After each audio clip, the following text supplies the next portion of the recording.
अमरावती शहरातील सिटी कोतवाली पोलिसांनी लाखोचा ऐवज चोरणाऱ्या तिघांना अखेर गजाआड केले आहे। 10 जुलै रोजी मांगीलाल प्लॉट परिसरात वृद्ध फिर्यादी कुंदा जयकिशन कासड यांच्या घरात धाडसी चोरी झाली होती। त्या मुलीला भेटायला पुणे गेलेल्या असताना चोरट्यांनी घरातील सोन्याचे दागिने, LED टीव्ही, मोबाईल, भांडी असा तब्बल 2,37,500 रुपयांचा मुद्देमाल लंपास केला आहे।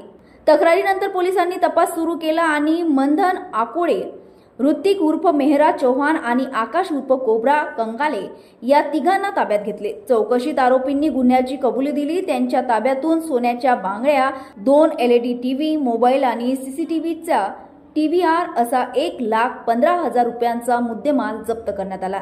ही कारवाई पोलीस आयुक्त अरविंद चावरिया, पोलीस उपायुक्त श्याम घुगे यांच्या मार्गदर्शनाखाली वरिष्ठ पोलीस निरीक्षक मनोहर कोटनाके यांच्या नेतृत्वात करण्यात आली। अर्चना रक्षे, विदर्भ न्यूज, अमरावती।